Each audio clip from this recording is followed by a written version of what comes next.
आस्था का पुंज कोटड़ी धाम, जिसका प्रकाट्य प्रारब्ध की पूर्ति के लिए विधाता के हाथों अद्भुत घटनाक्रम के साथ रविवार 1 अप्रैल 1973 को लोहारावास कोटड़ी गांव की गोचर भूमि में हुआ।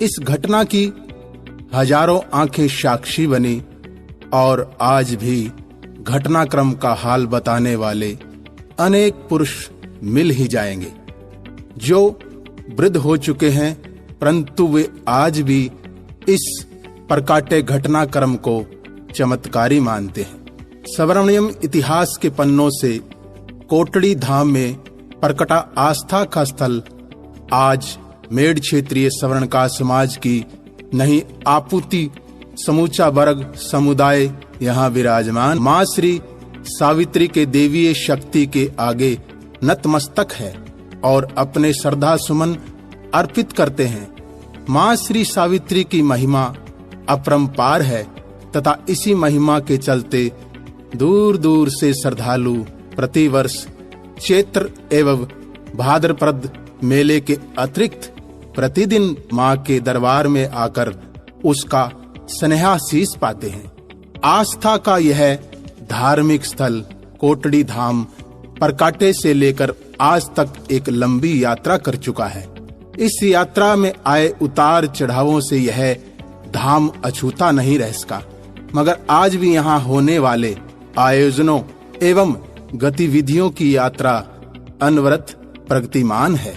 मेड़ क्षेत्रीय स्वर्णकार समाज बंधुओं के लिए आस्था एवं प्रेरणा पुंज यह लवद प्रतिष्ठित पावन धाम से देश विदेश में पूजनीय, प्रेरक और आकर्षण का केंद्र बन चुका है।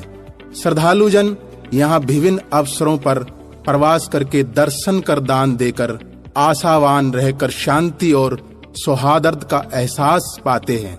आस्था विकास के लिए 1975-76 में बनी श्री सावित्री मंदिर प्रबंध समिति में अपना योगदान दिया।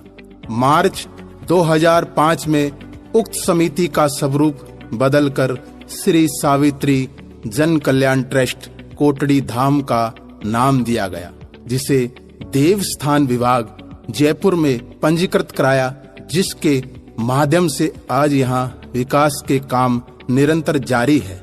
दिवराड़ा सती कांड के बाद सरकार द्वारा राजस्थान के सती मंदिरों पर पूजा अर्चना करने पर रोक लगाई जाने के कारण यह धाम भी लंबे समय तक दुर्दशा के गहन अंधकार में डूब गया। 17 जून 2007 को कोटड़ी धाम विकास के कार्य का पुण्य शुभारंभ हुआ। मंदिर का जीर्णोद्वार, शिखर गुंबज का निर्माण, पुराने कमरों की मरम्मत, परिसर की 4 दीवारी, मंदिर में कांच का कार्य, रसोई घर, सुविधाएं व पानी की व्यवस्था पर ध्यान दिया जाकर यहाँ पर माकूल प्रबंध किए गए। आस्था धाम के विकास के लिए गठित किए गए श्री सावित्री जन कल्याण ट्रस्ट का गठन सीकर के 6 संस्थापक ट्रस्टियों ने किया। इन 6 संस्थापक ट्रस्टियों में से 3 संस्थापक श्री भोलाराम लावट, श्री सीताराम लावट व श्री छगनलाल मोसून सीकर का देवलोक गमन हो गया है। वर्तमान में 3 ही संस्थापक ट्रस्टी महानुभाव श्री इंद्रचंद डावर, श्री गिरधारी लाल लावट वे श्री लक्ष्मी नारायण जोड़ा सीकर है। राज्य सरकार द्वारा प्रदेश के सभी सती मंदिरों में पूजा अर्चना पर रोक लगाए जाने के कारण ट्रस्ट तो विद्यमान रहा, परंतु मंदिर में कोई पूजा अर्चना व प्रबंध न हो सके। लंबे समय उपरांत 1 नवंबर 2003 में सीकर के श्री शिव भगवान भुन अध्यक्ष बने, जिसके साथ महामंत्री सीताराम तुणगर एवं कोषाध्यक्ष श्री शिव भगवान सहदेवड़ा ने कार्यभार संभाला। जनवरी 2007 के बाद इस आस्था स्थान को पुनः जागृत करने की आवाज उठने लगी और नए सिरे से ट्रस्ट पदाधिकारियों का चयन के लिए मांग आने लगी। 17 जून 2007 को श्री रमेश चंद जालू ने अध्यक्ष पद का कार्यभार संभाला और इनके साथ महामंत्री श्री बजरंग लाल झींगा एवं कोषाध्यक्ष श्री मक्खन लाल मांडन थे, जिनका कार्यकाल 19 मार्च 2012 तक रहा। इसके बाद सर्वसम्मति से श्री राम मोसून को ट्रस्ट का अध्यक्ष चुना गया और वे निरंतर 9 जनवरी 2016 तक कार्यरत रहे। इस बीच ट्रस्टियों की मांग पर पहली बार 3 शीर्ष पद अधिकारियों के चुनाव 16 जनवरी 2016 को मंदिर परिसर में हुए। चुनाव अधिकारी श्री रामजी लाल भांवर ने विविध रूप से चुनाव संपन्न करवाए। इस चुनाव में अध्यक्ष श्री राम मोसून कोलकाता, महामंत्री श्री शंकर लाल तुनगर सिक्कर एवं कोषाध्यक्ष एडवोकेट श्री निरंजन भामा सुचानगढ़ निर्वाचित हुए। श्री शंकरलाल तुनगर ने अपने निजी कार्य की व्यवस्था के कारण इस्तीफा दे दिया, जिसकी जगह श्री सतपाल तोसावड़ सिरसा को महामंत्री मनोनीत किया। श्री सतपाल तोसावड़ ने भी कुछ ही समय उपरांत अपने पद से त्याग पत्र दे दिया, जिनके स्थान पर श्री राधेश्याम सनखत जयपुर को महामंत्री मनोनीत किया। इस ट्रस्ट में 24 जून 2017 से कार्यरत पदाधिकारियों में अध्यक्ष श्री राम मोसून कोलकाता महामंत्री, श्री राधेश्याम सनखत जयपुर एवं कोषाध्यक्ष एडवोकेट श्री निरंजन भामा सुजानगढ़ पदाधिकारी हैं। धाम के प्रति हरियाणा प्रदेश के समाज के बंधुओं ने ट्रस्ट की सदस्यता ग्रहण कर इसके विकास में उल्लेखनीय योगदान दिया। वे सभी साधुवाद के पात्र हैं।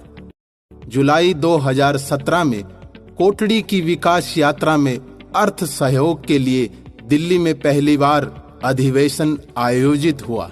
इस अधिवेशन में प्रतिष्ठित एवं मान्यगण्य समाज बंधुओं ने आस्था स्थल के विकास में अपना योगदान देने के लिए प्रति ट्रस्ट पदाधिकारियों का आश्वासन दिया।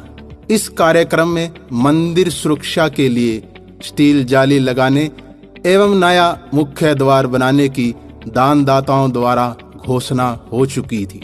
इस घोषणा के अंतर्गत आज यहां मंदिर परिसर को स्टील जाली लगाकर सुरक्षित कर दिया है एवं मुख्य कलात्मक द्वार बनाने के प्रयास जारी है।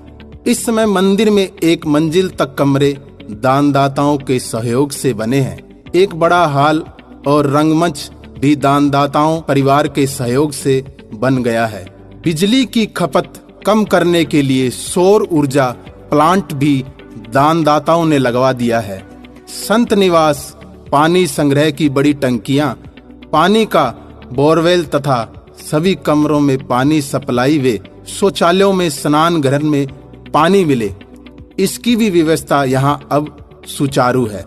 मेले के अतिरिक्त यहां आने वाले श्रद्धालु भक्तों को भोजन सुव्यवस्था के साथ प्राप्त हो, इसके खातिर अन्नपूर्णा लागू की गई और आने वाले श्रद्धालुओं को भोजन प्रसादी निःशुल्क करवाई जाती है। इसके अतिरिक्त व्यवस्थित रसोई जिसमें मेज कुर्सियों की व्यवस्था भी है। मंदिर में पक्की सड़क और आकर्षण लाइट भी लगवाई गई है और वर्षा के दौरान पानी भराव से दुर्दशा के शिकार होने से बचाव की खातिर इसके समूचे आंगन को ऊंचा उठाकर पानी निकासी की उचित व्यवस्था की गई है। आस्था का स्थान सर्वांग सुंदर बनाने के लिए समाज बंधुओं की भावना के अनुरूप यहाँ काम हो रहा है तथा करवाए भी जा रहे हैं। जरूरत इस बात की है कि इस स्थान के विकास में बंधुओं को सर्वाधिक योगदान देने के लिए आगे आना होगा, जिससे यह स्थान प्रतिष्ठित हो और इस ट्रस्ट को लाभ की स्थिति लाया जा सके। आस्था धाम में पहली बार 30 अगस्त 2016 को 108 कुंडीय श्री शिव शक्ति महायाग यज्ञ का आयोजन हुआ। आचार्य बाल मुकुंदाचार्य जी की सद प्रेरणा एवं उन्हीं के सानिध्य में 1 दिवसीय यज्ञ का विविध मंत्रोच्चार के साथ हुआ। जिसमें भाग लेने वाले यजमानों के अलावा दर्शनार्थियों महिलाओं ने भी भाग लिया। इस यज्ञ के प्रारंभ से पूर्व विशाल कलश यात्रा का भी आयोजन हुआ। आस्था स्थान पर वर्तमान में 168 कमरे हैं। ट्रस्ट में 31 मार्च 2018 तक कुल 966 सदस्य हैं, जिसमें संरक्षक व आजीवन सदस्य सम्मिलित हैं।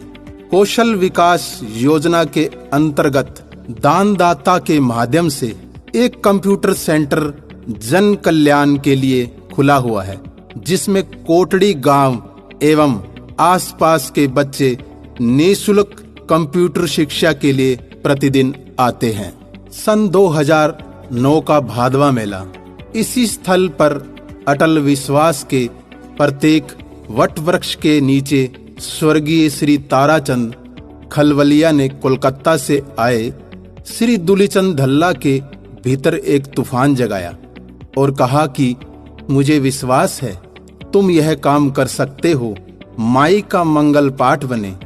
कोई इसकी रचना में अपनी शक्ति लगाए, जब जाकर स्वर्णकारों के साथ साथ अन्य श्रद्धालु भक्तों के घर घर इसकी आस्था बढ़ सकेगी। भादवा मेला संपन्न हो गया। कुछ समय बीता। कोलकाता में मां की प्रेरणा से श्री दुलीचंद धल्ला श्री सुभाष कुलथिया के पास गए, इसलिए कि वो अच्छे भजन गायक हैं। श्री दुलीचंद ने बातों ही बातों में एक उलाहना सा देते हुए श्री सुभाष कुलथिया से कहा कि बड़े रचनाकार हो, सब लोग तुम्हें मानते हैं। मेड़ क्षेत्रीय स्वर्णकार समाज की देवी इस कलयुग में प्रगटी है, कम से कम इसका मंगल पाठ तो होना ही चाहिए। श्री सुभाष कुलथिया को बात गहराई से पैठ गई और विश्वास दिलाया कि शीघ्र ही श्री सावित्री मानुष चरित्र मंगल पाठ की रचना करूंगा। श्री सुभाष कुलथिया ने इस दिव्य पाठ की रचना शुभारंभ पोवदी पंचमी सम्मत 2066 को किया। प्रेरणा स्रोत रहे श्री दुलीचंद धल्ला। पाठ रचना के दौरान जहां भी वे अटके, उनका अटकाव भाई स्वर्गीय श्री ताराचंद खलवलिया, देवर श्री बाबूलाल नारनौली ने जानकारी देकर दूर किया। श्री सुभाष कुलथिया द्वारा रचित मंगल पाठ पुस्तिका में उन्होंने जिस प्रकार स्वर साधना कर गाया, वह आदित्य है। आज श्रद्धालु के भीतर इस आस्था स्थल के प्रति अटल विश्वास जागृत हो गया। वर्ष 2010 का चैत्र मेला जब पहली बार मंगल पाठ के रचनाकार श्री सुभाष कुलथिया ने गाया, विजय ओझा कोलकाता के साथ आस्था स्थल और कोटड़ी धाम में संगीतवद्ता के साथ इसकी प्रस्तुति दी। उपस्थित श्रद्धालु भगत भावमगन हो गए। चैत्र मेला 2010 से लेकर आज तक मुंबई, हैदराबाद, कोलकाता, जयपुर, सरदार शहर, सुजानगढ़, छत्तीसगढ़, नागपुर, उड़ीसा, अहमदाबाद, हरियाणा, सूरत व बिहार राज्य के साथ साथ प्रथम बार देश के बाहर नेपाल देश सहित बड़ी संख्या में सैकड़ों की तादाद में मंगल पाठ गायन का आयोजन हो चुका है।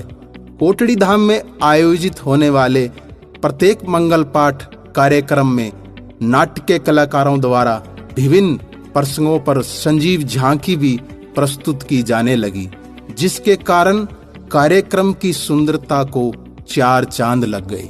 मां भगवती की मुख्य आरती करने वाले श्रद्धालु भगतजन। चैत्र मेला 2018 में श्री परमेश्वर लाल देवकरण नारनौली फतेहपुर वाले। जयपुर भादवा मेला 2018 में श्री बाबूलाल जी बामलवा छोटी खाटू नागौर रहे हैं। इनके अलावा चैत्र मेला 2018 में श्री राम प्रसाद जी रतनलाल जी मांडन, श्रीमती लक्ष्मी देवी मांडन जसरापुर वाले।